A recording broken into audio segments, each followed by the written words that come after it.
un caso. Y de ahí vamos a empezar a analizar.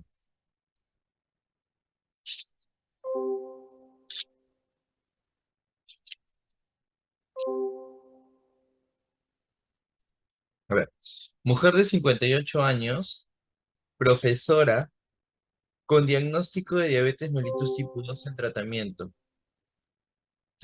irregular, y en las últimas semanas presenta tendencia al sueño. En los exámenes de laboratorio encontramos lo siguiente: TSH elevada, ¿ok? T4 normal,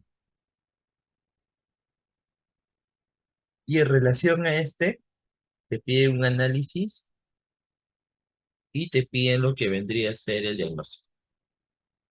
Un casito que vino en el año 2016. Así sencillo y simple, porque varios de los casitos eh, de lo que vendría a ser entrenamiento, solamente te dan ciertas palabras claves para que puedas tú a partir de eso llegar a una conclusión, ¿no?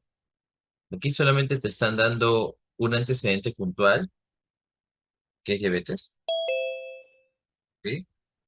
Te están diciendo que el tratamiento es irregular y te están mencionando de que actualmente viene por una clínica particular que está asociado a una respuesta metabólica que va con tendencia más a la función de la acción o el metabolismo que no está tan, podríamos decirlo, incrementado, ¿verdad? Eso es algo importante, porque en líneas generales nosotros reconocemos que puede haber una exacerbación, pero podría haber también una disminución. Pero en este caso está más con tendencia a la disminución, porque está con tendencia al sueño, está con, ¿qué más? Cansancio, agotamiento. ¿Ok? Si bien es cierto, son datos, podríamos decirlo así, no tan específicos, pero sí nos llegan a una orientación puntual que es disminución de metabolismo.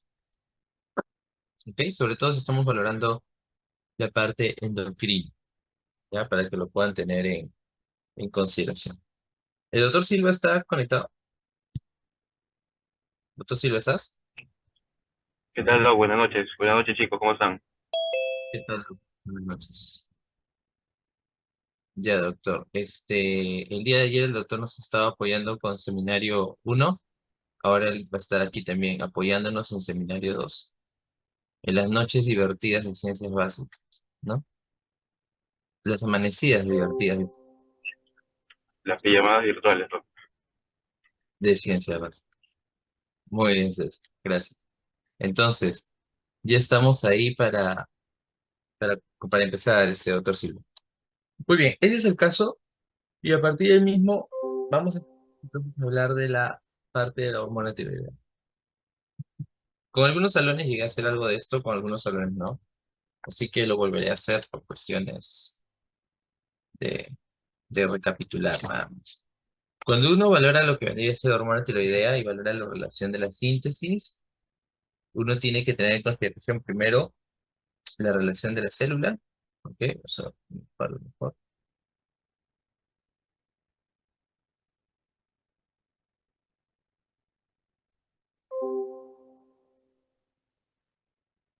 Tres grandes espacios, ¿no? Vamos a tener la cara vasolateral, ¿ok? Vamos a tener aquí entonces el vaso sanguíneo. Vamos a tener aquí la célula en sí, y aquí vamos a tener el coloide. Sabemos que la célula es la célula folicular, ¿no? Eso ya lo tienen ustedes claro.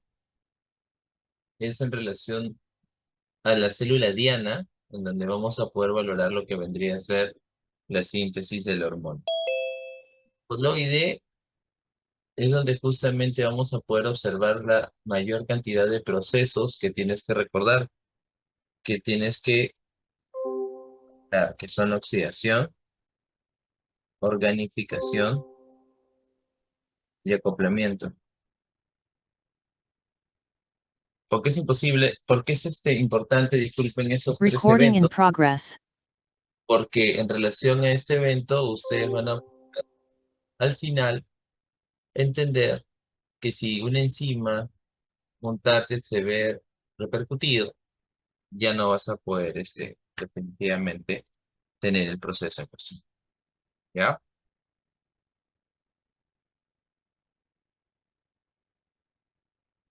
Muy bien. Entonces, eso va por ahí. Lo otro está relacionado a la enzima que favorece este proceso, que es la tiroidoperoxidasa, es la ATP. La tiroidoperoxidasa es la enzima que va a favorecer esos tres procesos para que lo puedas recordar.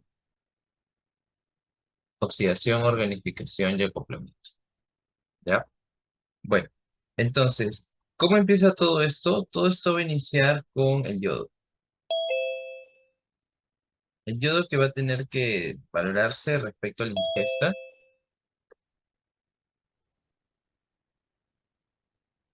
y que vamos a necesitar para que se pueda generar la síntesis.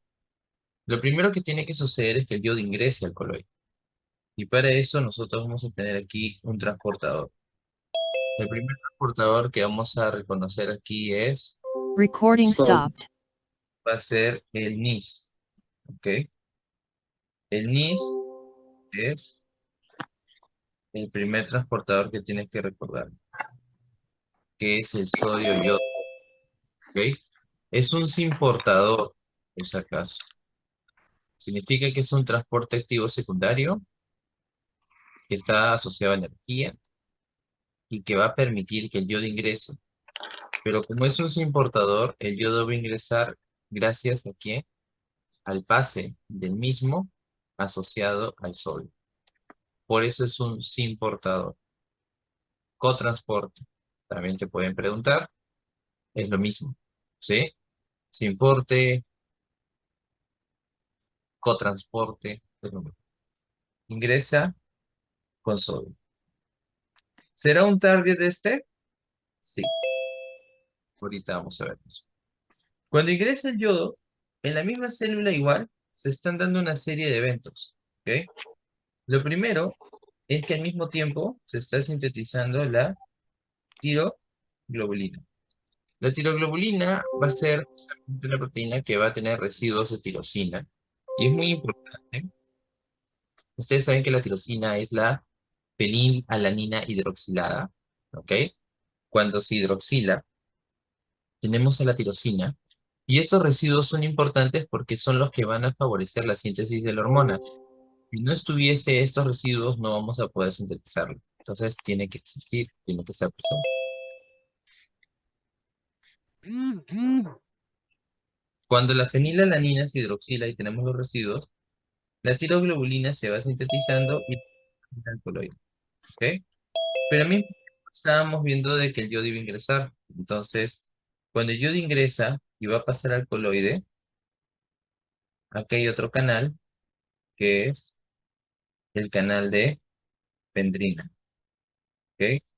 El canal de pendrina es el que va a favorecer que el yodo ingrese al coloide, pero va a jugar a expensas del cloro. Entonces, yodo va a jugar con cloro. Ingresa. Ya estando aquí en el coloide, el yodo va a sufrir tres procesos gracias a su primer proceso de oxidación y luego de organificación y acoplamiento gracias a los residuos de tirosina.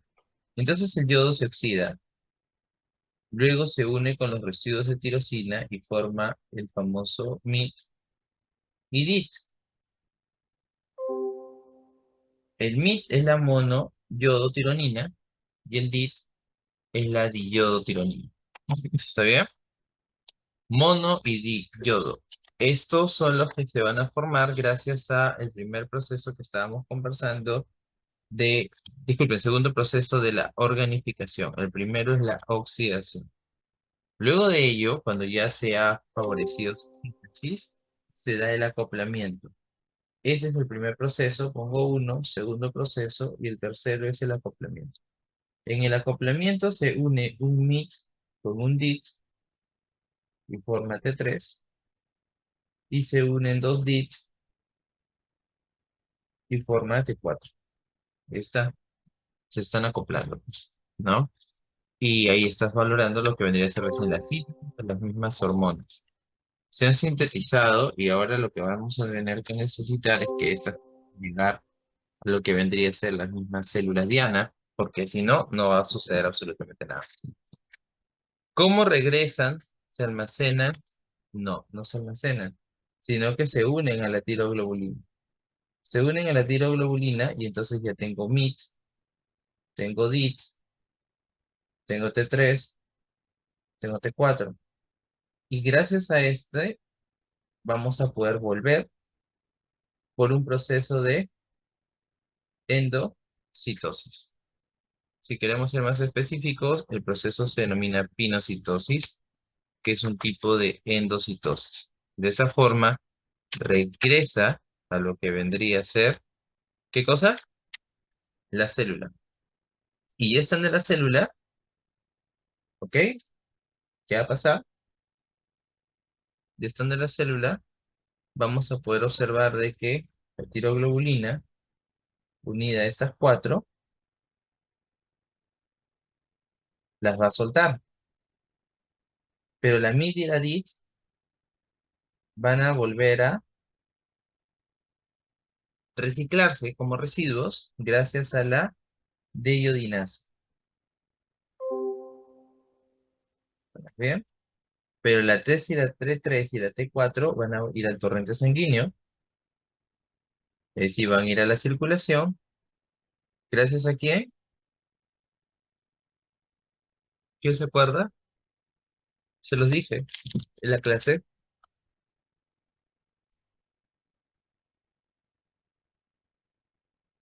¿Gracias a quién? A la globulina fijadora de tirosina.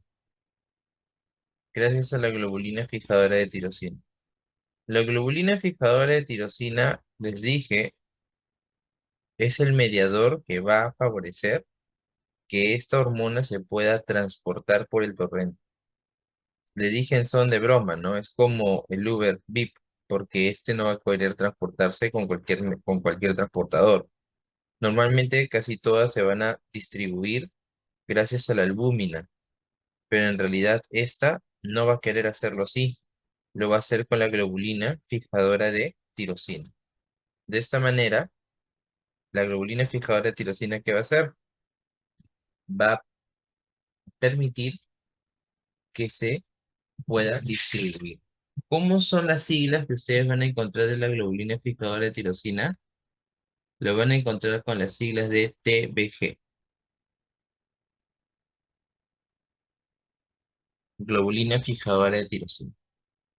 Es un carrier porque es una proteína y como carrier puede distribuir, ¿está bien? También se sintetiza en el hígado, obviamente, porque es una proteína. Solamente que es más específica de las hormonas tiroideas. Sabemos que entre T4 y T3 vamos a tener más T4, pero más funcionante es T3, ¿verdad? Y sabemos también que entre T4 y T3, la T4 se va a transformar en T3, ¿gracias a quién? A la 5-deshiodinasa. De esa manera tenemos la T3 en mayor cantidad y vamos a poder valorar que esta actúa a nivel nuclear, porque estas actúan a nivel nuclear en las células, obviamente, en cuestión, ¿no? Entonces ahora con esto, de manera sucinta, vamos a poder ver lo que serían los targets y algunos medicamentos y procesos. Primero, Jorge Luis León, ¿qué targets en el proceso podemos reconocer? Vamos a pintarlo de color amarillo. Jorge, Sí, doctor. La TPO, la hidroperoxidasa. ¿ya? ¿Qué más? Bueno, el cotransporte de sodio y yodo, el NIS, ¿Ya? ¿Qué más? la pendrina, ¿Ya? ¿Qué más? eh, bueno,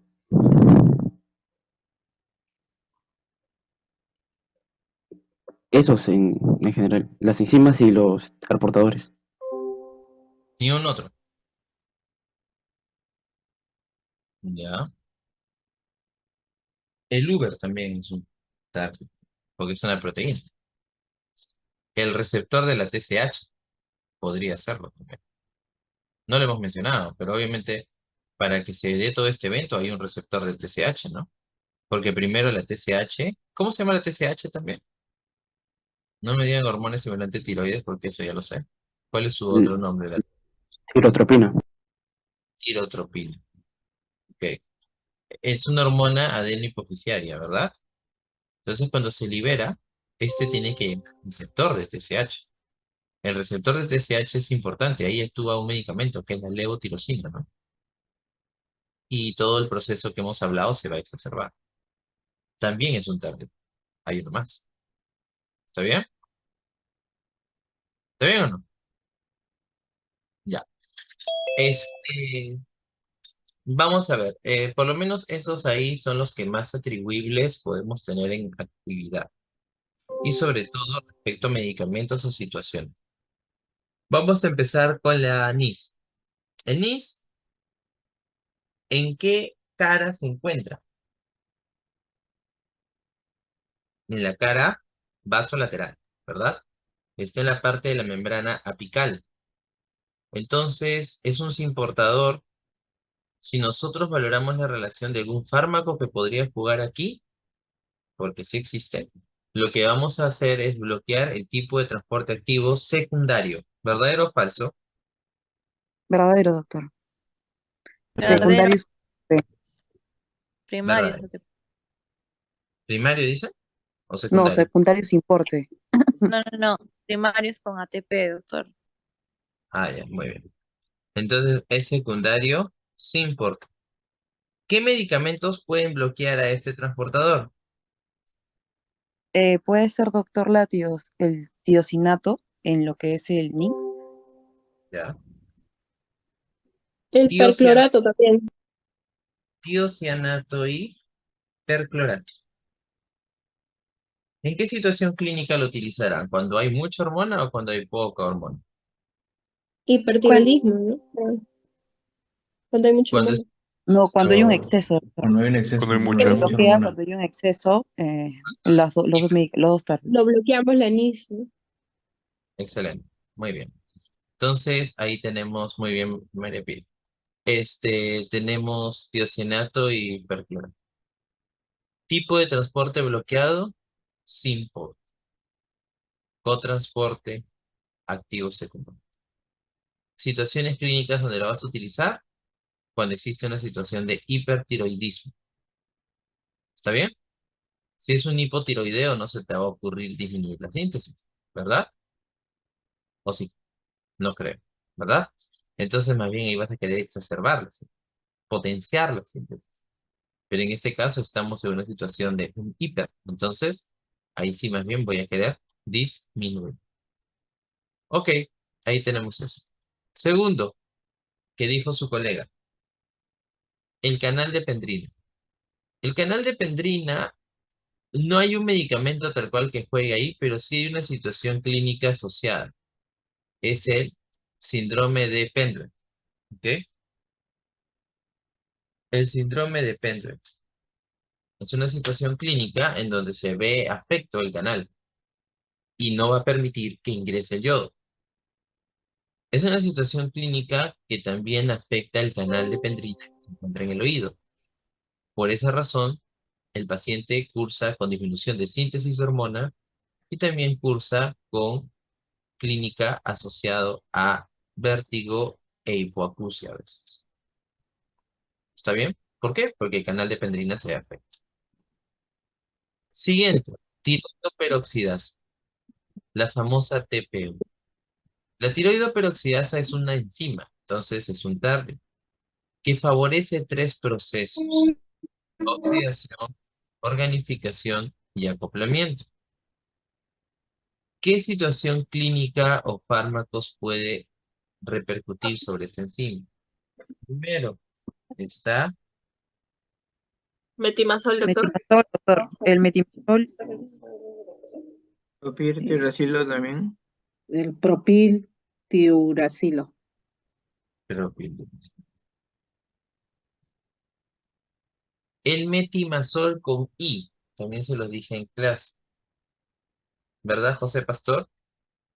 Porque el metamizol, ¿qué es? Antes que te me duermas, ¿qué es el metamizol? Con A, Ay, no. Ay, Es ne. antipirético. es un aire, ¿ok? Acá dice con I, metí, más.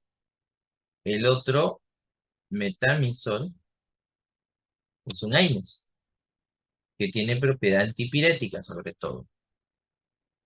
Diferente. Target no tiene nada que ver. Bloqueas la TPO. Y el propiltiracilo con las siglas PTU bloquea la TPO también.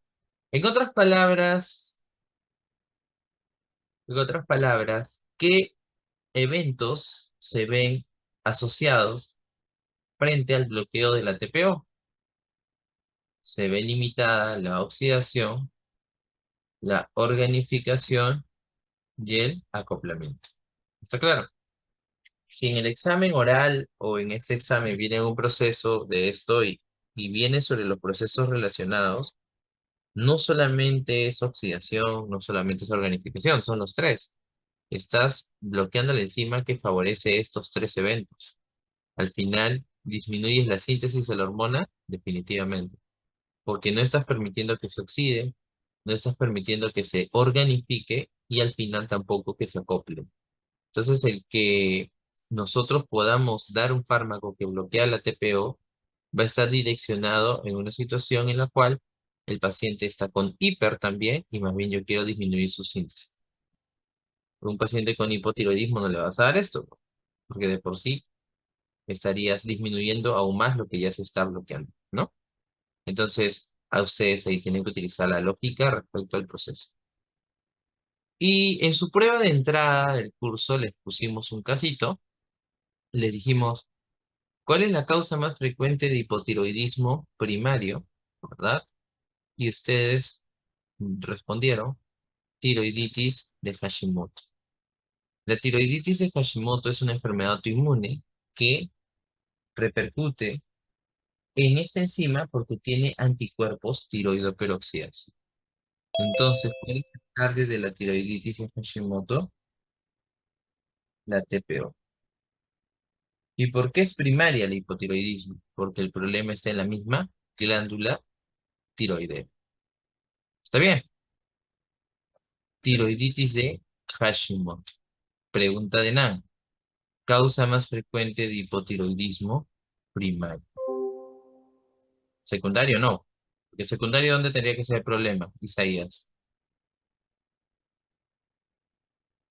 En la hipófisis. ¿Verdad? Hipófisis. A nivel central. Primario es la misma glándula. ¿Ya? Una paciente que tiene insuficiencia ovárica. Primaria. El problema está en el ovario. ¿No? Asociado a lo que vendría a ser repercusión de la maduración folicular, por ejemplo. Pero bueno, sexual les dije que no iba a entrar ahorita en este examen, ¿no? Entonces, en el segundo sí va a entrar. Tienen que reconocer eso. Si ustedes leen primario, el problema es en la glándula. Cuando vimos insuficiencia suprarrenal primaria, ¿el problema dónde está? En la misma glándula suprarrenal. ¿Sí? Entonces, ustedes tienen que tener en consideración eso también. Ahora, la tiroiditis de Hashimoto, normalmente, ustedes saben que el problema está en la TPO, entonces no se oxida, no se organifica y no se acopla. Disminuye T3 y T4. Síntoma del hipotiroidismo. Luego de ahí ya está la desyoginasa. La desyoginasa se puede ver también bloqueada de alguna manera, pero en realidad fisiológicamente no buscamos tanto esto, debido a que esta nos ayuda a tener más residuos de tirosina que favorecen que se sintetice más hormona. Pero sí podemos jugar con la globulina fijadora de tirosina. La globulina fijadora de tirosina, cuando ya se sintetiza la hormona y viene a recogerlo para llevarlo a los diferentes órganos diana, lo que va a suceder es lo siguiente, que va a generar justamente que pueda ser transportado a los órganos como el corazón, el cerebro, etcétera, ¿no? Que al final ustedes saben que necesitan de esta hormona para poder repercutir en la actividad metabólica, que fue lo que les dije al inicio. Pero ahora, ¿cómo podría verse comprometida la globulina fijadora de tirosina para poder ser un target? Por su presencia y por su ausencia. ¿En qué situaciones clínicas podría estar disminuida la globulina fijadora de tirosina? ¿Qué opinan? ¿En qué Desnutrición, situaciones clínicas? desnutrición. ¿Desnutrición? Ya. No necesariamente, pero ya. ¿Qué más? Acción hepática. Claro, eso es un poquito más, ¿no? La relación de la, ¿qué cosa? La relación de problemas hepáticos, ¿no? En una situación de una persona hepatópata, ¿vas a tener más globulina fijadora de tirosina o menos? ¿Qué vas a tener, más o menos? Menos. Menos. Menos, pues, ¿no? Entonces, ¿qué pasa si el paciente tiene insuficiencia hepática? Va a haber menos globulina fijadora de tirosina. ¿Y qué va a pasar? Porque hay una menor síntesis de proteínas, las concentraciones van a disminuir. ¿Y qué va a suceder en consecuencia ante esta disminución? T3 y T4 van a estar libres, Van a ¿sí o quedar no? libres, sí. Van a estar aumentadas. ¿Y qué va a pensar el cuerpo de este paciente? ¿Qué va a pensar? Que ya no necesita producir. Que hay mucho, ¿verdad? Como dice Enrique, va a pensar de que ya no necesita. Entonces, ¿qué va a generar? Un feedback negativo, ¿verdad? Va a generar un feedback negativo. Un feedback negativo a nivel central. Y en consecuencia, ¿qué va a pasar? Va a disminuir la síntesis de hormonas. ¿Estamos bien? Entonces, un paciente con insuficiencia hepática, al favorecerse que quede libre T3 y T4, sería un factor inhibidor para la síntesis. ¿Verdadero o falso? Verdadero. Verdadero. Verdadero. ¿Por qué? Porque estás bloqueando, ¿no? Entonces disminuye esto y ¿qué va a pasar? Va a generar que ya no, Se va a almacenar, no va a producir Ya me produzca más. la que ya síntesis. no hizo más. Eso es por una parte. Y la otra situación es el embarazo. En el embarazo, ¿qué sucede? En el embarazo lo que va a suceder es que se inhibe la degradación de la globulina fijadora de tirosina. La globulina fijadora de tirosina Recording in debería progress.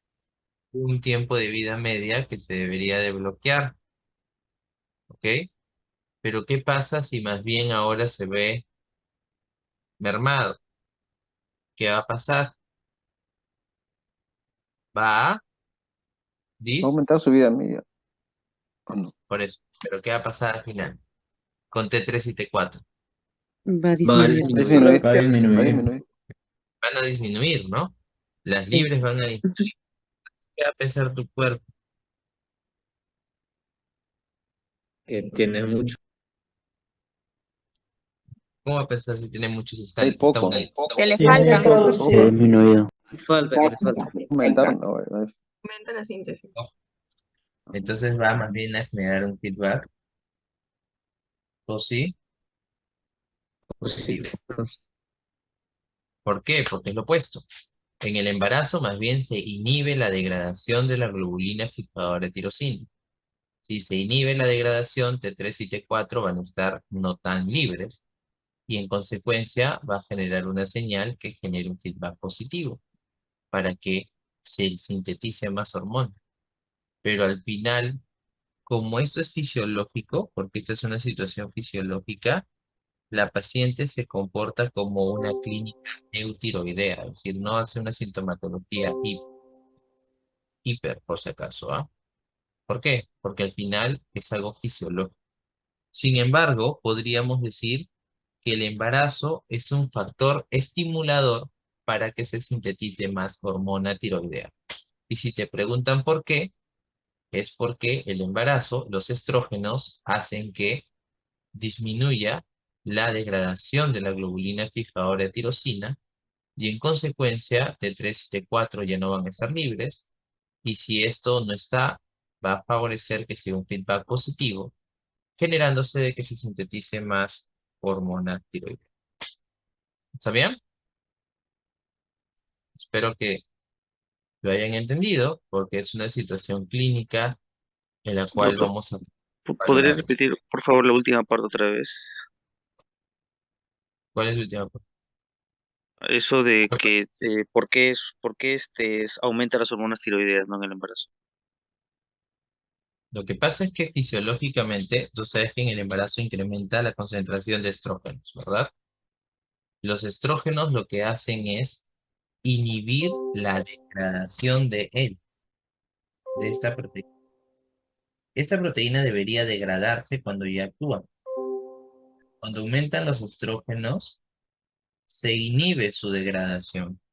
Entonces, al inhibirse su degradación, lo que va a suceder es que T3 y T4 van a estar mucho más tiempo unidas y no van a estar libres. Y si no están libres, ¿qué va a pensar tu cuerpo? Que no hay, ¿ok? Y si piensa que no hay, ¿qué feedback va a generar? Un feedback positivo para poder sintetizar más. Pero en realidad no es que te falte, solamente de que te está dando podríamos decir, información, pero es porque existe mayor relación de globulina fijadora de tirosina que se está uniendo a esta hormona. Pero como tu cuerpo lo está manifestando de esa manera, al final, ¿qué va a pasar? Va a ser de que genere un feedback positivo, sintetiza más hormona. Pero como esto es algo no, esto es algo fisiológico, la paciente se va a comportar como una eutiroidea. ¿Estamos bien? Porque, porque Sí, para doctor. esto Recording stopped. al final se comporta como una eutiroidea. No se comporta como un hiper, por si acaso, ¿ah? Se comporta como una eutiroidea. En cambio, la insuficiencia Gracias, doctor. hepática se podría comportar como ¿qué? En insuficiencia hepática, Hipotiroidea. Una hipotiroidea. Hipo. Lo contrario. ahí sí se puede comportar como una hipotiroidea. ¿Por qué? Porque más bien va a generar un feedback negativo. Y no es porque no hay hormonas, sino porque más bien va a empezar a disminuir su síntesis. Porque va a generar un feedback negativo. ¿Está bien? ¿Me han entendido? Ya. Entonces, conclusión. Vamos a hacer una tablita de resumen. ¿Qué factores estimulan y qué factores inhiben la síntesis de la hormona tiroidea, la secreción y la síntesis de la hormona tiroidea? A ver, ¿qué factores estimulan? Primero, TSH, obviamente. ¿Sí o no? Pues se llama hormona estimulante de tiroides. Es el primero. ¿Qué más? Inmunoglobulinas, estimulantes de la tiroides. ¿Estamos bien? Inmunoglobulina estimulante de la tiroides. ¿De Recording in qué progress. enfermedad estamos hablando?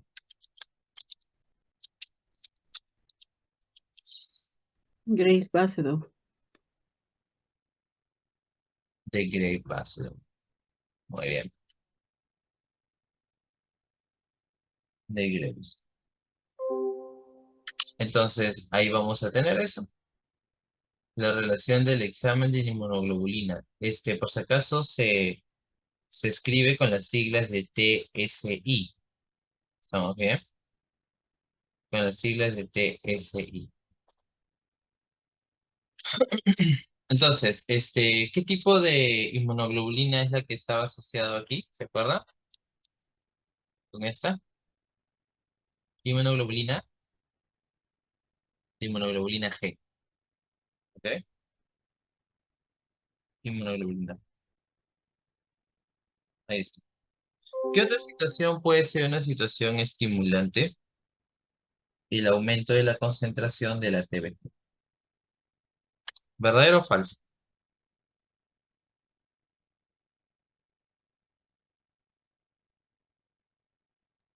Falso.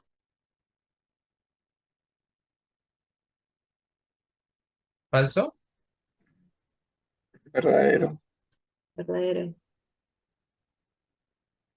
Verdadero. Verdadero.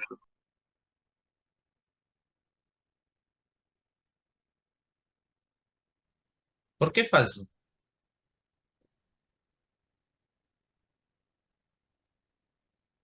Doctor, si aumenta la TBG va a haber menos hormonas tiroideas libres. Entonces, ¿es un factor estimulante o no? Por eso es Sí, falso. doctor, porque el cuerpo va a pensar que no hay hormonas y va a producir más. Exacto. Porque el cuerpo va a pensar que no hay, va a producir más. Es un factor que está estimulando, no está inhibiendo. Inhibiendo sería más bien que exista mucho, ¿verdad? De hormonas, y más bien tu cuerpo va a querer que ya no exista, que no se sintetice más, porque hay mucho. Y en ese sentido va a ser un feedback negativo, pero en este caso es un feedback positivo. Esos factores que aumentan. Factores que disminuyen. Deficiencia del yodo, obviamente. Ahí están las situaciones del bocio endémico. ¿Qué más? Deficiencia de la yodinasa. La yodinasa hacía justamente la relación de los residuos. Entonces, si hay una deficiencia, se va a sintetizar menos. ¿Qué otro vamos a tener aquí? Los fármacos que hemos hablado. Tiocianato, perclorato, ¿verdad? Propiltiuracilo. ¿Qué más tenemos aquí? El efecto de Wolff-Chaikoff. El efecto de Wolff-Chaikoff. ¿Qué es este efecto? ¿Se acuerdan? No hay mucho yodo. Genera hipotiroidismo, ¿no? Hay mucho yodo. O no hay mucho yodo en exceso. Sí, mira, en la universidad. El efecto de Wolff-Chaikoff es un efecto que se da frente a las concentraciones elevadas de yodo. Cuando hay mucho yodo, fisiológicamente el cuerpo inhibe la organificación, inhibe este proceso. Entonces, eso es importante porque el efecto de Wolff-Chaikoff no repercute en las tres fases, solamente es en la organificación. Y esto lo hace con la finalidad de contrarrestar el incremento y de esa manera generar lo que vendría a ser Recording stopped. la síntesis y secreción del hormona. ¿Ok? Efecto de Wolff-Chaikoff. Inhibe la organificación. Es un factor que disminuye. ¿Qué más tenemos ahí? Aparte de eso, con la TBG que habíamos estado conversando, la disminución de la concentración de TB. Entonces, ahí de manera resumida, están los factores que estimulan y los factores que disminuyen la síntesis de la hormona tiroidea. Por eso que el receptor de, de TSH también es un target, pues, ¿no? Ya hemos visto ahorita la relación con los Recording in progress. inmunoglobulinas. Recording stopped. Luego lo que vendría a ser la relación de los factores que disminuyen, ahí estaría el efecto de Wolff-Chaikoff, que es uno de los más preguntables a veces en varios exámenes. Lo tiene. Recording stopped. Ok, entonces ahí tenemos lo que vendría a ser los mediadores que repercuten en este proceso. Cuando nosotros hablamos ya de la misma hormona cuando se libera y llega al órgano diana, hay una mnemotecnia para recordar su función, que son las 4B. Es una mnemotecnia del Kaplan, ¿ok? Está en inglés. Brain, bone, beta y basal. Brain maduration, que es maduración del cerebro. La hormona tiroidea es muy importante para la maduración del cerebro. Por eso que cuando nace un bebé tienes que descartar hipotiroidismo congénito, ¿no? Ustedes están llevando pediatría. Para darle de alta tienes que valorar y descartar eso. Bone, ya saben que es hueso, growth, crecimiento. El crecimiento óseo también se le atribuye a la hormona tiroidea. Beta, o beta en inglés, ¿no? Adrenérgico efecto. El efecto adrenérgico beta se ve exacerbado gracias a la función de la hormona tiroidea. Por esa razón, nosotros damos beta bloqueadores a un hipertiroidismo, ¿no? Un hipertiroideo. ¿Por qué? Porque tiene sintomatología hepática. ¿Verdadero o falso? ¿Es sintomatología simpática o no? Sí, doctor. ¿Por qué? Bueno, Que sí. porque el simpático actúa con lo que es la adrenalina y en este caso va a receptor beta y hace lo que es el cronotropismo y el ionotropismo positivo. Yo no, ¿por qué? Yo no, Inotropismo. Ah, y no otro. Crono y no. Inotrópico. y no. No yo no. Y no. Pero todo lo demás que he dicho está bien. Por esa razón ahora ya sabes por qué le das un beta bloqueador a un hipertiroideo, ¿no? ¿Sí? Porque estás repercutiendo sobre la acción de la misma hormona que está favoreciendo el efecto simpático, que es un efecto beta, y sabemos que el beta, como dice Jorge, se encuentra sinusal del corazón, que está metabotrópico acoplado a proteína GS, favoreciendo la cascada de señalización del MP cíclico, generando un efecto inotrópico y cronotrópico positivo. Por eso el paciente tiene taquicardia y palpitaciones. Y si tú das un beta block, disminuyes la sintomatología simpática. Y el último es el basal,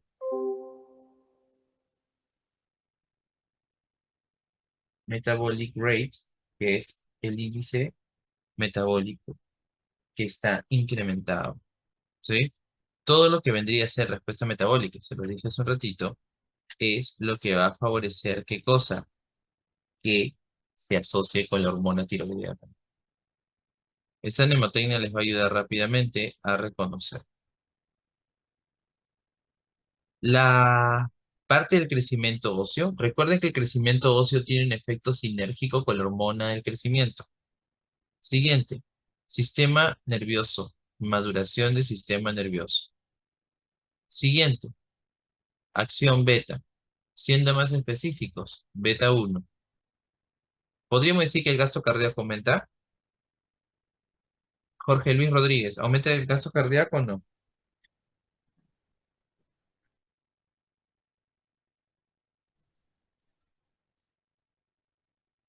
Jorge, Doctor, ¿ah? ¿aumenta o no aumenta el gasto cardíaco? Aumentaría ¿Por qué?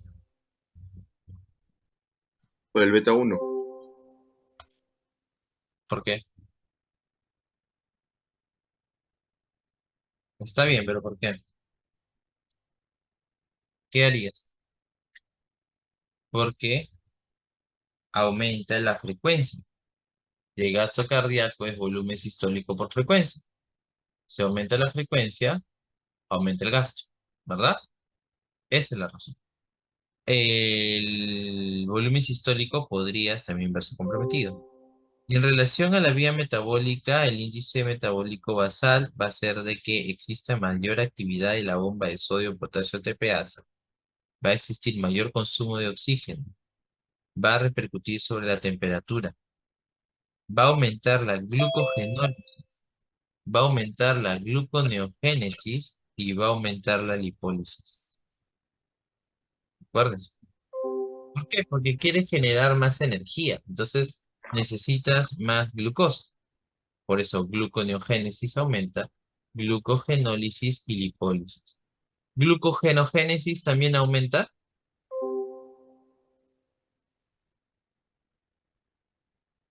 Glucogenogénesis también. ¿No sería glucógeno-lisis? Ya, pero he preguntado glucogenogénesis. No.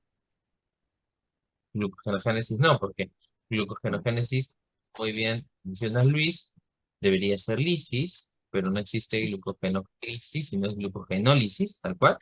Sí, la glucogenogénesis es formación de glucógeno, ¿no? Pero más bien lo que hace el hipertiroideo es tener más glucosa para poder utilizarlo, ¿no? Respecto a la respuesta metabólica que estamos hablando. Por eso hay gluconeogénesis, glucogenólisis y aumento de la lipólisis, pero glucogenogénesis no. ¿Está bien? Entonces, eso, recuerden.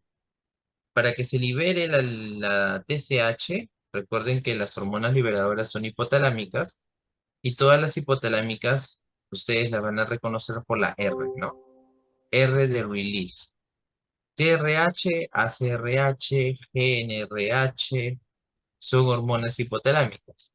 Gonadotropin, release hormone, adenocorticotropin, release hormone, ¿verdad? Tirotropin, release hormone son hormonas liberadoras. R viene de release, release en inglés es liberar. Hormona liberadora de gonadotropin. Hormona liberadora de tirotropina. Entonces, son hipotalámicas. Y estas favorecen que de la adenohipófisis se puedan liberar estas hormonas y la S viene de estimulante, hormona estimulante de la tiroides. ¿Ok? Hormona estimulante folicular, FSH, ¿no? Son estimulantes. ¿Y qué va a pasar? Va a actuar sobre su receptor de TSH y ahí recuerden a Graves, ¿ok? Y el efecto de Gauss-Jacob, recuerden que no son los tres pasos, es solamente la organificación ante el exceso de lo que vendría a ser el yodo para inhibirlo temporalmente. ¿Ok? ¿Está claro? Hasta ahí creo que no es nada del otro mundo. ¿Qué sucede en el ayuno? ¿Qué sucede en el ayuno? ¿Qué sucede en la inanición? Cuando de por sí ustedes ya saben que es un ayuno prolongado. Hay lipólisis. ¿Ya? Aumenta ¿No hay? la ¿No hay? glucogenólisis. No aumenta, doctor, el índice metabólico. Ya, eso está mejor. Horus, en realidad lo que tú dices igual va a suceder cuando se aumenta la hormona, ¿sí, no? Estamos hablando de una situación de ayuno, no necesariamente un paciente hipotiroideo, una persona de inanición, cualquiera de nosotros. Si estamos en un estado de inanición, ¿qué va a querer hacer tu cuerpo?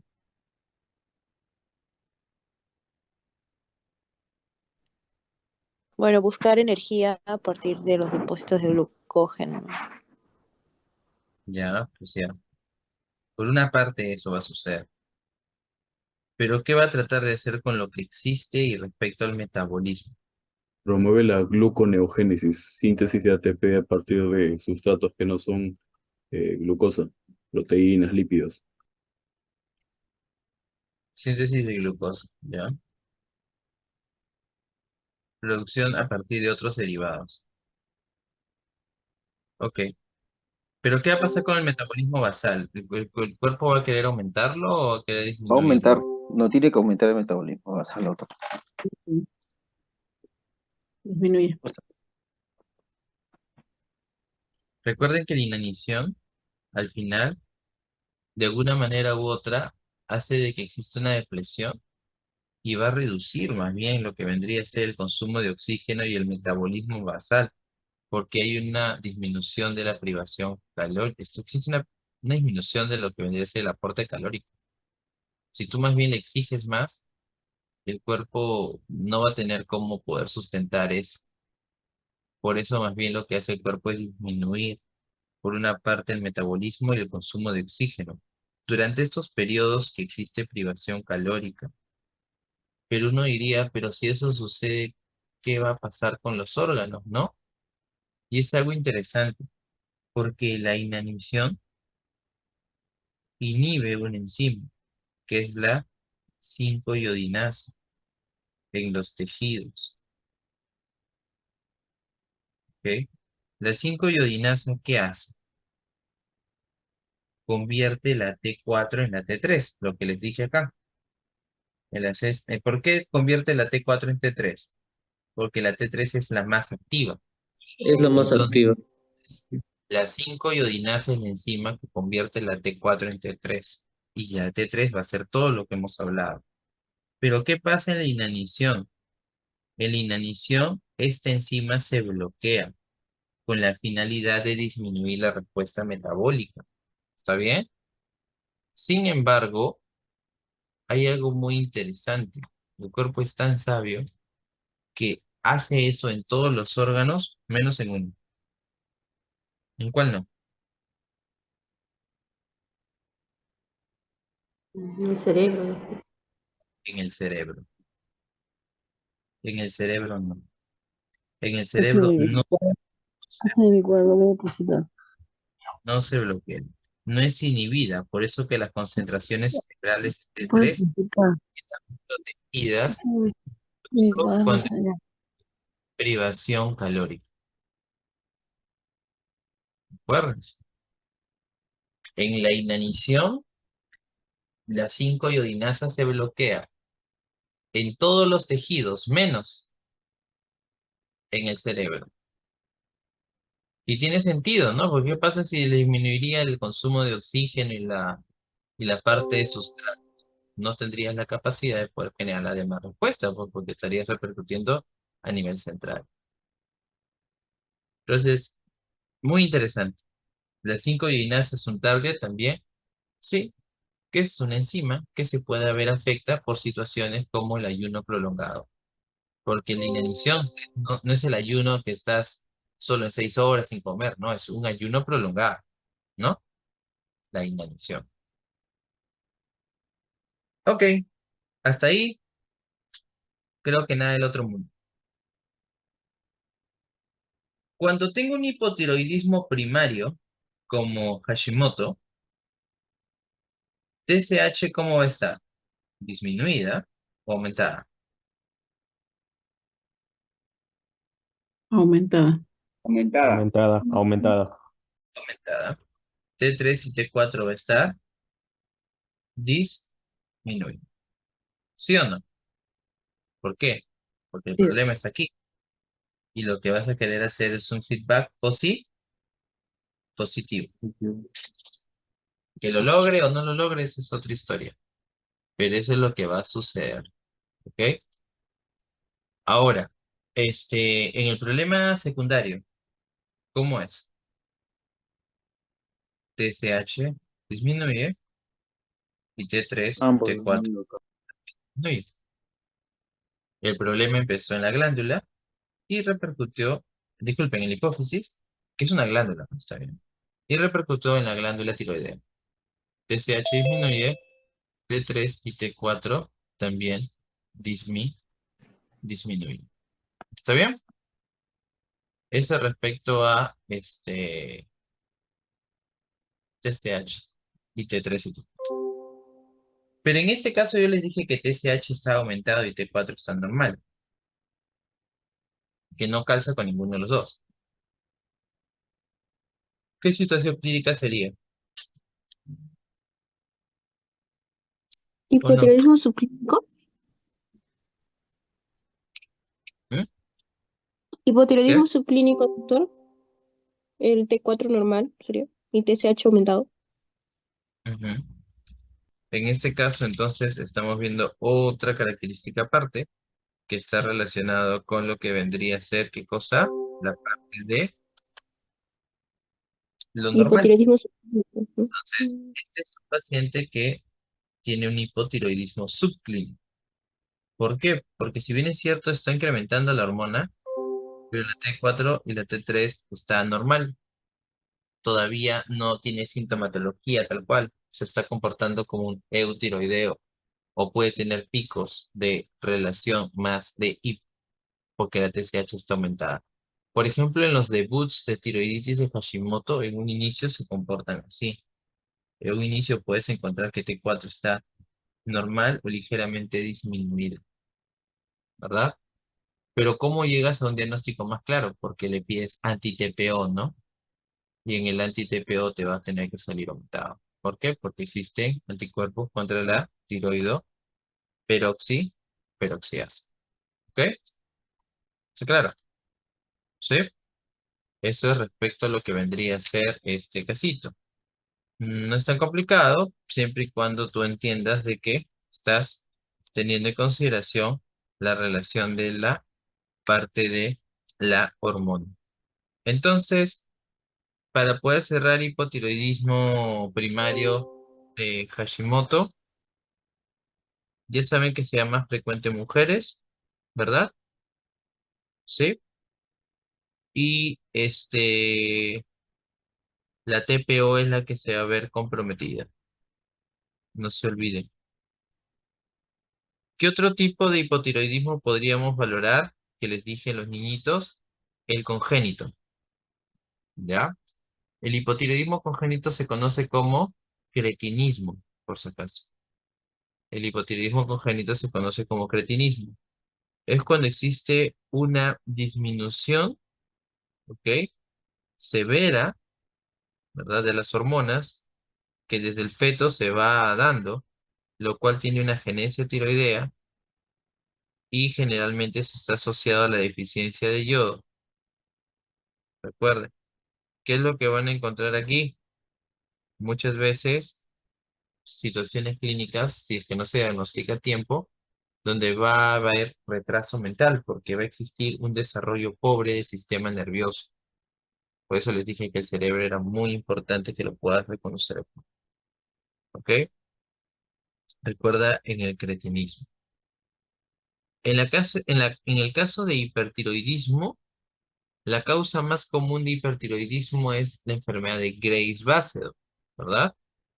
La causa más común, donde existe una acción estimulante del receptor gracias a inmunoglobulina G, que ya lo habíamos conversado también.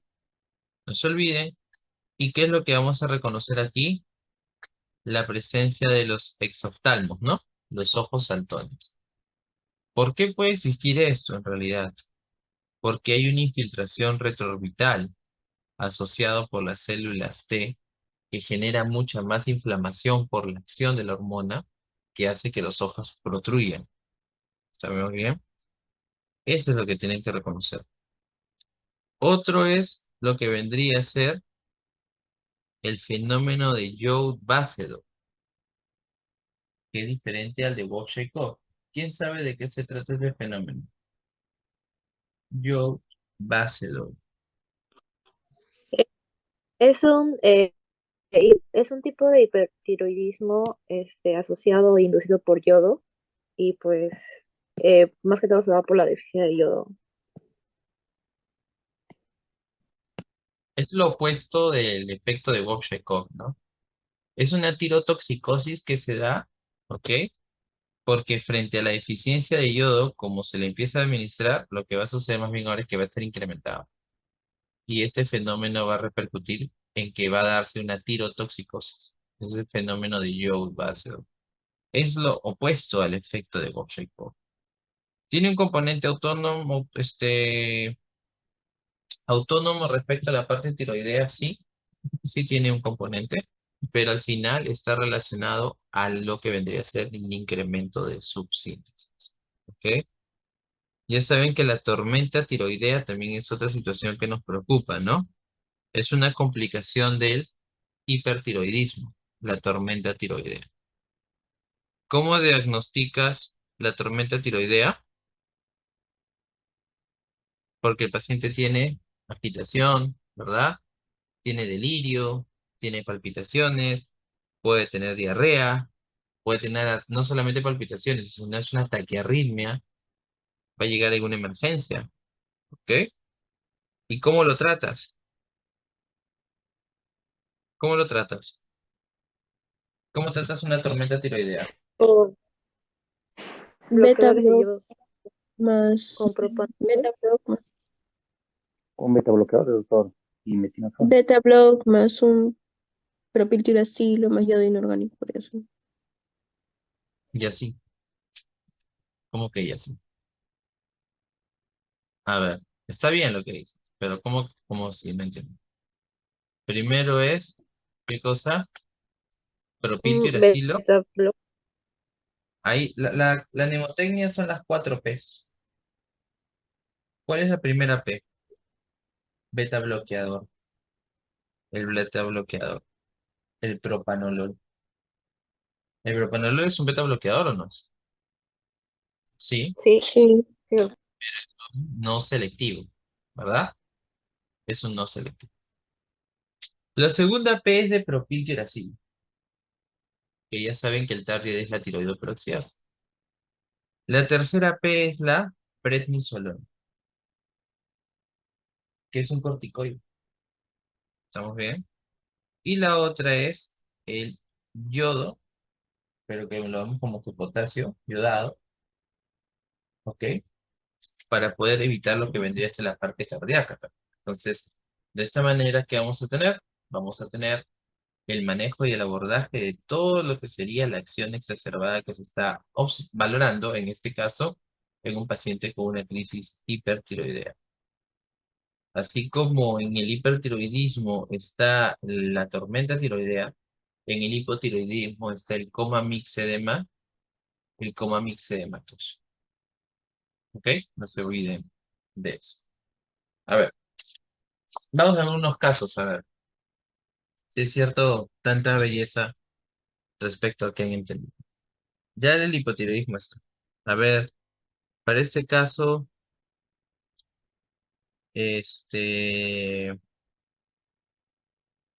me va a ayudar.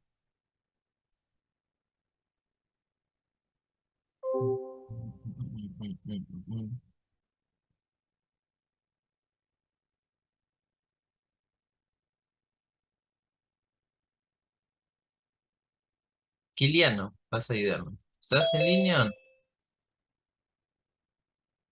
Luis Kiliano,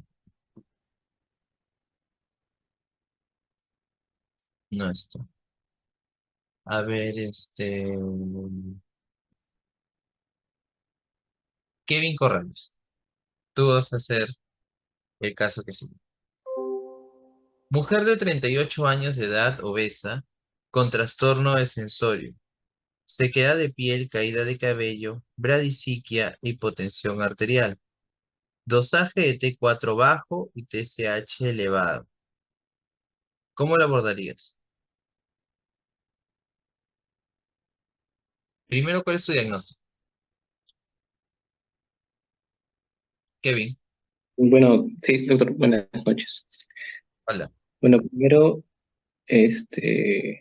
bueno, diagnóstico estaría pensando en hipotiroidismo, ¿no? Porque la TSH está elevada y la T4 disminuida. Ujú. Ya, pero en Mm, realidad, si bien es cierto, está asociado al hipo, el diagnóstico no es eso. Sí, Es decir, entonces, no es tal cual solo hipotiroidismo, ¿no? Porque te lo voy a volver a leer. Es obesa, tiene trastorno del sensorio, sequedad de piel, caída de cabello, bradisiquia e hipotensión arterial. mm, estaría entrando a un coma mixemedad. Esto ya no es solamente un hipotiroidismo, es un coma Coma mixedematoso. mixemedad. ¿Cuáles son las palabras claves que te llevan a pensar en el coma? La hipotensión y el trastorno del sensorio. ¿Sí? Si no te hubiera puesto esos, que me digas hipotiroideo, está bueno. Pero te estoy dando ya 2 datos más. Te estoy diciendo que está con hipotensión y te estoy diciendo que está con, ¿qué cosa? Trastorno del sensorio. Del sensorio, doctor. Esos son 2 datos que te tienen que llevar a pensar a ti que estás frente ya al coma mixedematoso. ¿Está bien? ¿Cómo lo abordas? ¿Qué harías? Mm, Tendría que darle primero.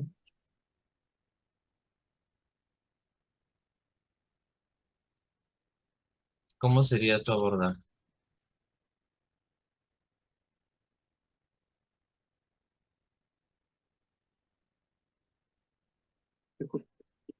¿Qué harías?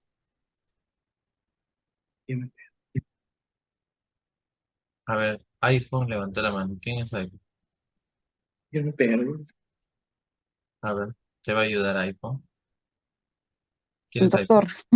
Doctor, doctor María, solo que Ok. no sé, disculpe, sino que como ando con el teléfono, el tratamiento en sí, doctor, bueno, sería si estamos hablando, bueno, de los dos principales que serían como mixedema, sería corticoides y hormona tiroidea.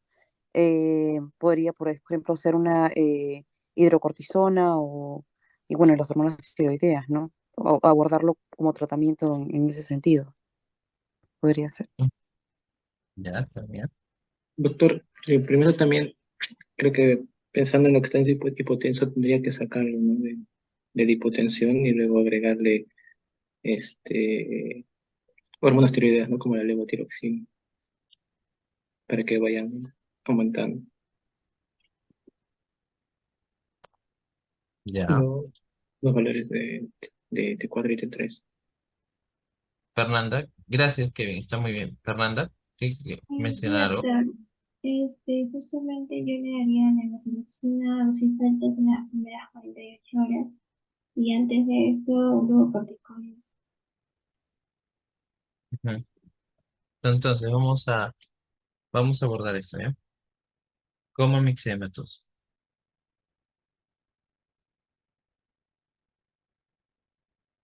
En el coma, lo que tienes que siempre leer primero es trastorno de sensorio. Vamos a encontrar lo que vendría a ser, ¿verdad? ¿Qué más? Hipotensión. Vamos a poder valorar lo que vendría a ser La bradi, hipercapnia e hipoxemia. Podría el paciente decir una insuficiencia respiratoria. ¿Qué más vamos a encontrar? Retención de agua. Por eso es que existe edema, ¿ok?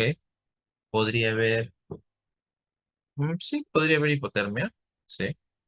No necesariamente, pero podría. Sí va a haber. En casos más severos, sí. Pero un inicio por ahí me pone no. Pero después sí. Y luego hipoglicemia también. Puede haber hipoglicemia, ¿ok? En relación a esto, ¿qué es lo que va a pasar? Si bien es cierto, coincidimos en que hay que darle levo porque el problema es la disminución de la hormona y necesitamos más bien que aumente. Ustedes me han dicho corticoides, pero ninguno me dijo el por qué. Es decir, ¿por qué tendríamos que dar corticoides? ¿Qué tiene que ver los corticoides en todo esto? Doctor, porque puede que la paciente tenga una insuficiencia suprarrenal. Pero ¿y por qué justo va a tener una insuficiencia?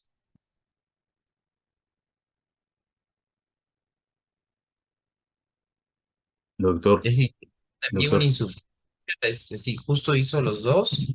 Porque una cosa es que tenga y otra cosa es... A ver, Horus, doc- bueno, en realidad los glucocorticoides, la función o por qué le daríamos es porque inhiben la conversión de T4 a T3. O sea, el glucocorticoide es un factor que inhibe la conversión de T4 a T3, inhibiendo pues las deionidasas periféricas. esa es una. Solo por eso, Horus. Bueno, también a nivel de la hipófisis, pues genera una inhibición, una retroalimentación negativa. Ya, está bien, ¿no? Pero de alguna forma lo que dijo Fernanda también tenía algo de razón, pero no es porque justo también tenía una insuficiencia, sino porque quieres prevenir que exista una crisis adrenal. la levotirosina acelera el metabolismo de los corticoides. ¿Ok? Entonces, si existe un incremento del metabolismo del cortisol y aparte tiene hipotiroidismo, lo más seguro es que podría luego tener una insuficiencia adrenal. No es que ya lo tenga, sino de que podría. Entonces lo que quieres evitar es más bien eso, prevenir una crisis adrenal. Aparte de lo que dice su colega de la relación de la conversión. De esta manera previenes y de esta forma lo que vas a hacer es contrarrestar los dos eventos que son potencialmente viables que se puedan dar, ¿no? Por una parte la relación de la hormona y por otra parte lo que vendría a ser, ¿qué cosa? La relación del mismo cuadro ya asociado por el hipotiroidismo, ¿no? Esa es la razón, ¿sí? Las dosis sí es relativo, pero generalmente damos hidrocortisona endovenosa, ¿verdad? Antes y luego, pero primero es corticoide, ¿ah? Y luego es hormona tiroidea. Ese es el orden, como dijo María Pía, ¿no? Corticoides Sí, y doctor. hormona tiroidea, en ese orden, ¿ya? Como mixema, entonces. Ujú. Muy bien. ¿Qué más? Aquí tengo otro caso que estaba en sus diapositivas.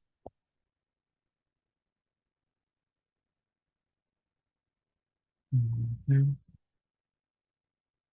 Si nosotros tenemos, por ejemplo, ya la relación de los medicamentos, ¿ok?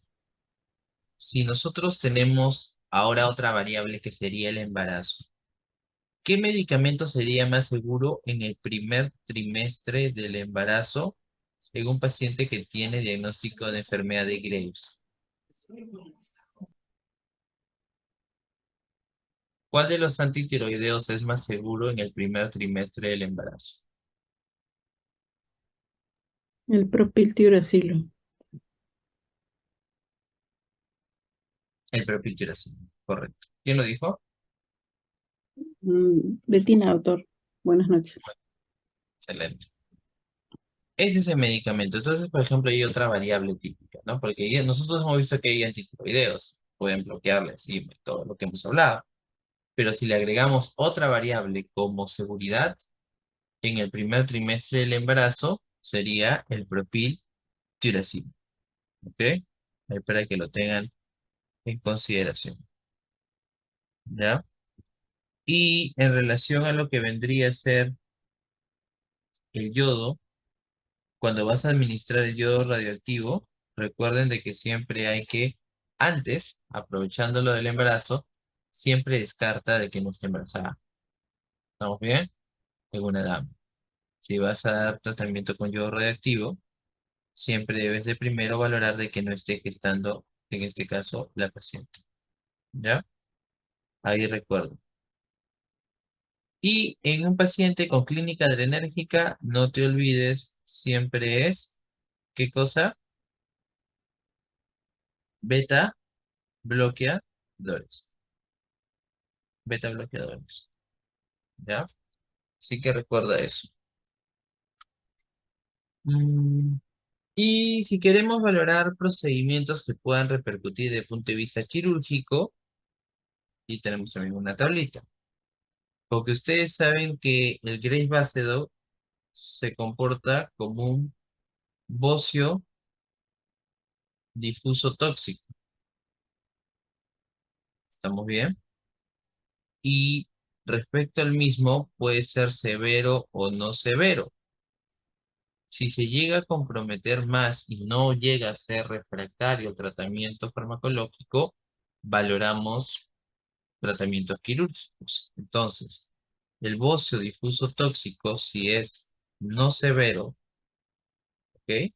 Y es refractario al fármaco, el procedimiento quirúrgico es la tiroidectomía subtotal bilateral. Y si el bocio difuso tóxico es severo, haces la tiroidectomía total. Ese siempre y cuando exista refractariedad a los tratamientos, ¿no? Estamos hablando, ustedes ya saben qué significa eso. Ahí recién valoras lo quirúrgico. ¿Y cuál es la precaución que deberías de tener en este evento? La relación con la paratiroides, ¿no? Y tienes que tener cuidado porque muchas veces, como son pequeñitas, se pueden ir con esta y ¿qué va a suceder? El paciente va a venir con un cuadro de hipocalcemia, ¿verdad? ¿Qué signos positivos encontrarías al examen físico? Chebostec Pero usted, y, troceado, y, troceado. y Trousseau. Troceado. Chebostec y Trousseau. Son signos de hipocalcemia, ¿ok? Son signos de hipocalcemia. ¿Y por qué existe una excitación a pesar de existir bajo calcio? Porque en realidad lo que va a suceder es que el calcio no es el que está jugando al unirse a la troponina C y contraer, sino es el que está relacionado con la parte del umbral del potencial de acción.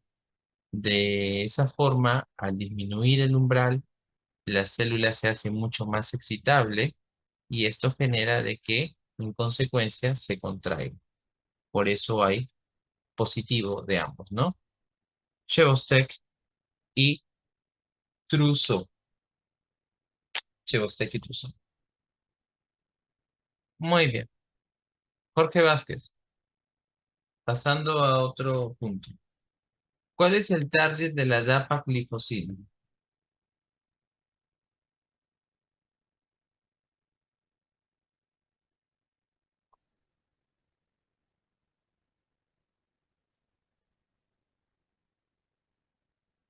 ¿Te acuerdas, Jorge?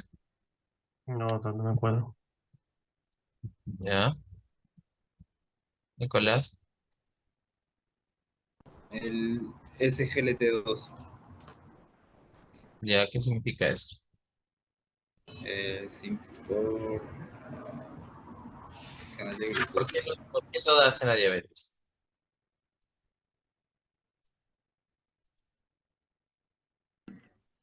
Disminuye el azúcar en sangre.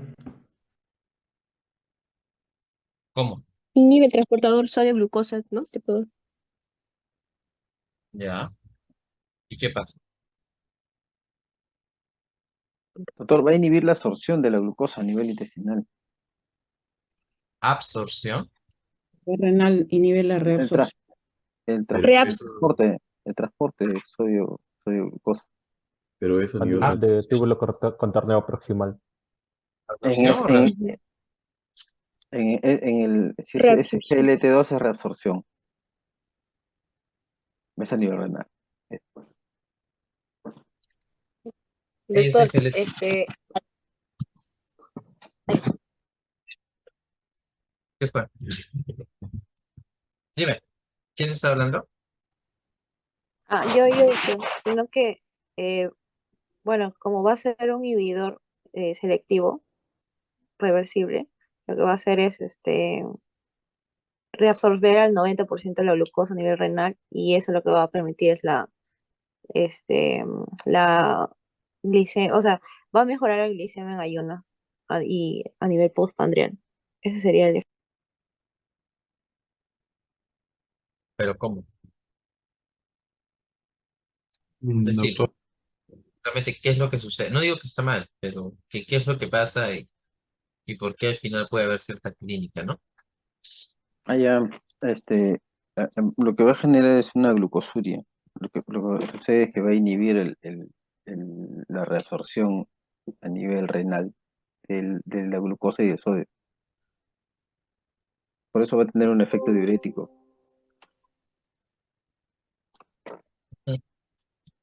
A ver,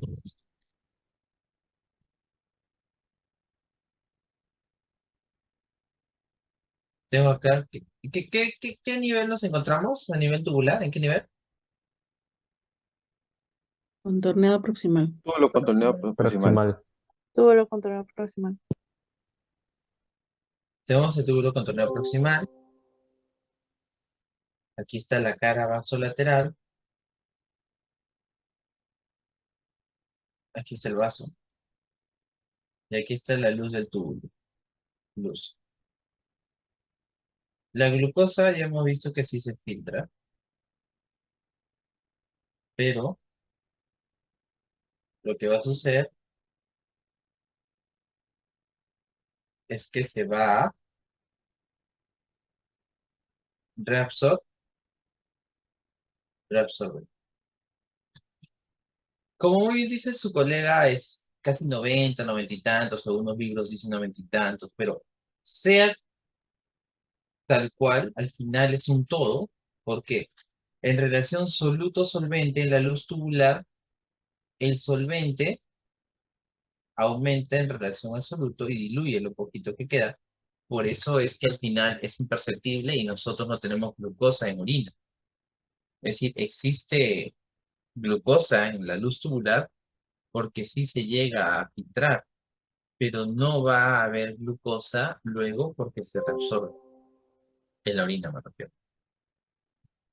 Ese es un transportador que se denomina SGLT2, que significa sodio glucosa transporte tipo 2. ¿Estamos bien? Es un tipo de transporte activo secundario, como muy bien han dicho, igual que el NIS, ¿sí o no? El NIS también era secundario, ¿no? Sí, de tipo sin porte. Lo mismo. Sí, sin porte también. Por eso miren la flecha como lo he hecho. Lo he hecho en dirección a favor de la gradiente. Ambos están a favor, no están en contra. Se reabsorbe, pero no va a quedarse en la célula, pues luego tiene que por difusión facilitada, ¿no? Esa es una pregunta que se le puede hacer, ¿no? ¿Cómo llega la cara, cómo llega al vaso? Por difusión facilitada. En realidad, al final, la glucosa llega por difusión facilitada al vaso, pero ingresa a la célula gracias al SGLT. Si es que yo me doy cuenta de esto, entonces acá valoro una variable que es el dintel renal, ¿no? El dintel renal es de 180 miligramos por ciento. Si se satura, tenemos glucosura. Entonces tenemos que evitar que este evento se dé. Teniendo en consideración ahora lo que sería este transportador, ¿qué pasa si yo quiero evitar que se siga reabsorbiendo glucosa, sobre todo en un evento en el cual de por sí hay hiperglicemia? Entonces lo que voy a hacer es inhibir.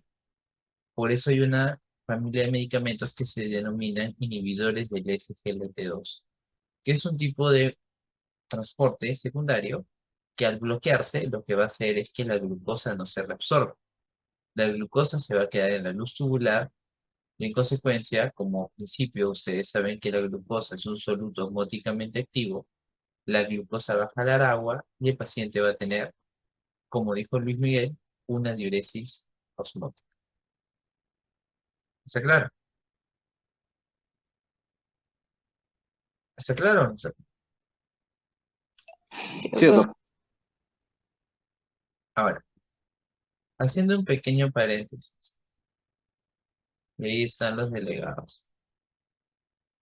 Si bien es cierto, estamos haciendo esta actividad que no es parte tal cual de la cátedra, que nace de mi persona y del doctor Silva, hacerlo de corazón para poder ayudarlos, la única condición que les pusimos fue la cama.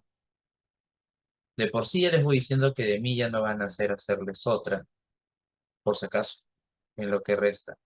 Porque la única condición que les pedí solo lo han cumplido de 20 de todos.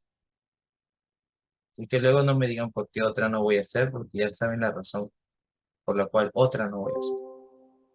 Y si les he pedido cámara no es para molestarlos, sino porque cuando yo hablo, los miro. Y el mirarlos me dice, ah, está entendiendo. Ah, no está entendiendo. ¿Me entienden?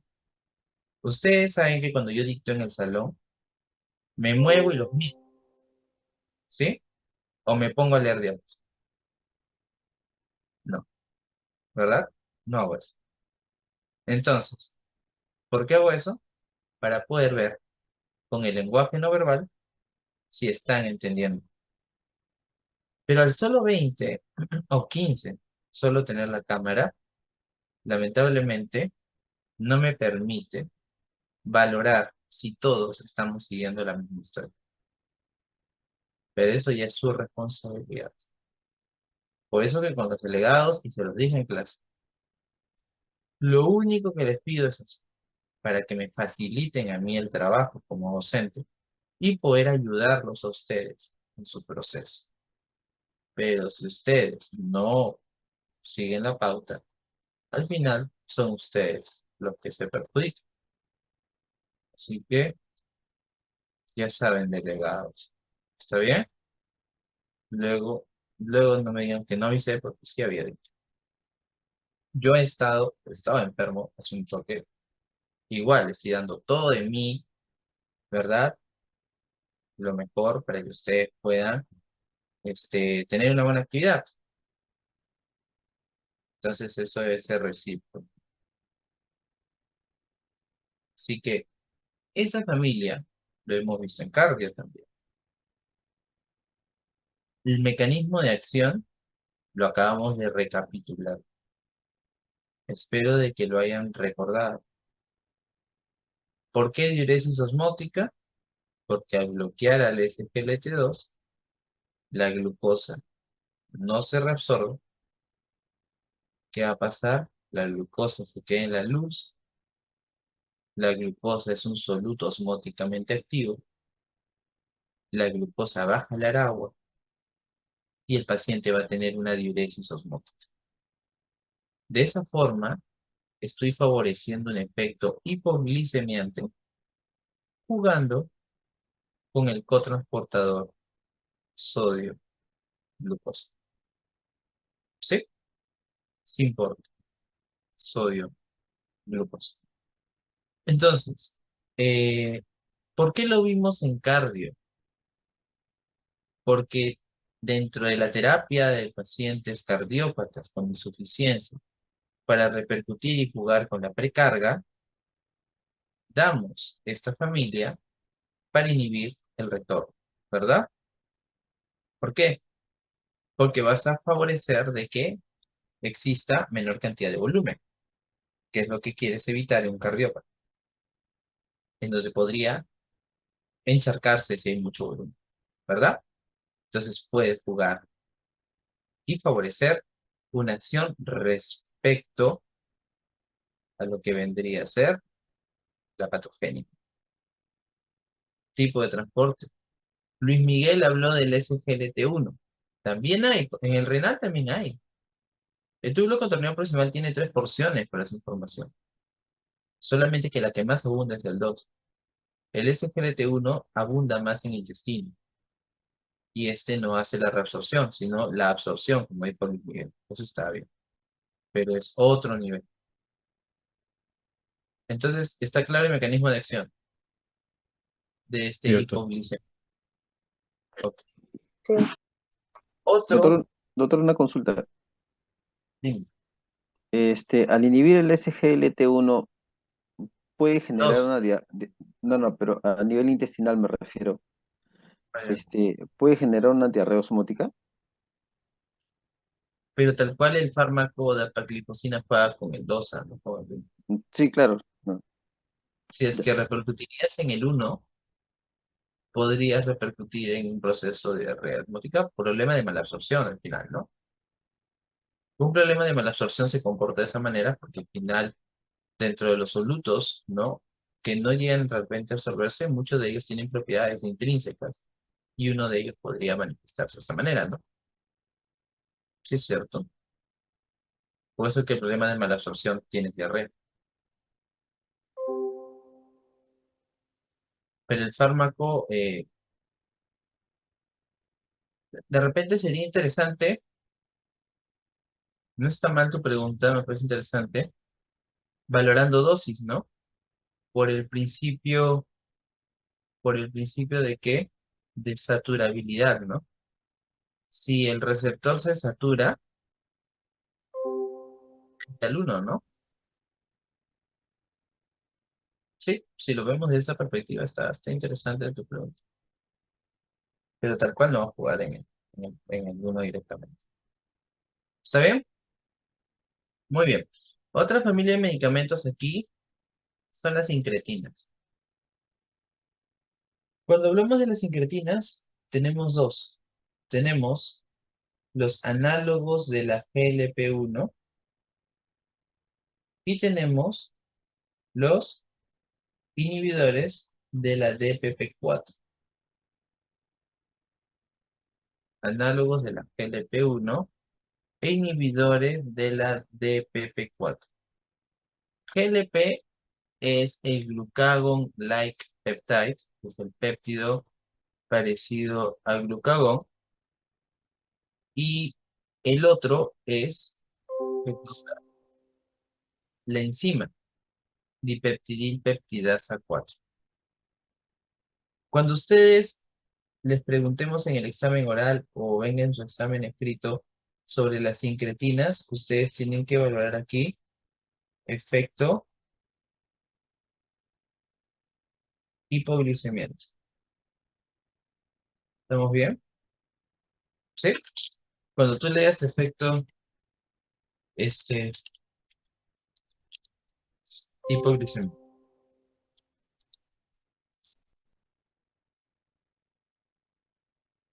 Entonces, ¿se acuerdan que vimos dos incretinas que eran el GLP y el otro, ¿se acuerdan cómo se llamaba? El JIP, GIP. doctor. El GLP. Muy bien. El GLP, JIP 1. exacto. El GLP es no, GIP1 no, es GIP nomás. El que es uno es GLP. El GLP es el péptido que se parece al glucagón. Lo que les expliqué en su momento fue cuando se libera por la ingesta de alimentos a predominio de carbohidratos, ¿ok? Entonces lo que va a suceder es de que tu cuerpo piensa que se ha liberado glucagón y hace un feedback negativo. ¿Estamos bien? Entonces no va a ser que se genere más glucagón, sino más bien que se genere insulina. Por eso al final lo que hace es contrarrestar y generar otro tipo de feedback. ¿Está bien? ¿Sí? En cambio, el GIP es el péptido insulinotrópico dependiente de glucosa, o también llamado péptido inhibidor gástrico. Lo que hace este péptido, ¿qué cosa es? Favorecer que se dé el efecto, Secreta más insulina. que se genere el efecto secretagogo. ¿Qué significa que se dé el efecto secretagogo? Que se secrete insulina. ¿Está bien? Todos al final lo que buscan es que se secrete insulina, porque la insulina tiene el efecto hipoglicemiante.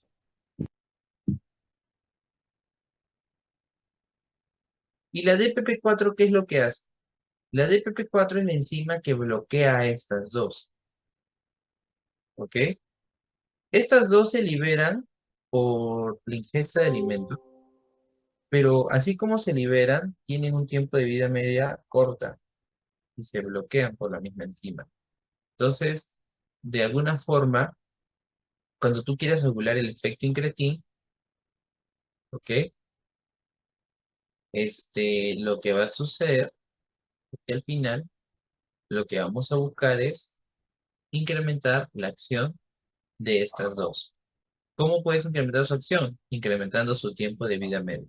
Según la literatura, se dice que estas dos tienen un tiempo de vida media hasta de 5 minutos. Es un poco corta. La DPP-4 se libera y lo bloquea rápidamente. Por esa razón, son targets que vamos a utilizar a nuestro favor. ¿Qué medicamentos bloquean la DPP-4? Sitagliptina, metagliptina. ¿Cómo favoreces el efecto hipoglicemiante? Porque al bloquear la enzima, incrementas el tiempo de vida media de estas dos. ¿Estamos bien? Bloqueas a la enzima que cataliza, favoreciendo un efecto hipoglicemiante. glice. ¿Está claro? ¿Sí? Ahora, en relación a lo que vendría a ser el GIP, directamente no jugamos con él, es decir, con su receptor, pero con quien sí podemos jugar es con el AGLP. Existe un medicamento que es un análogo, es el exenatide. El exenatide juega en el receptor del GLP.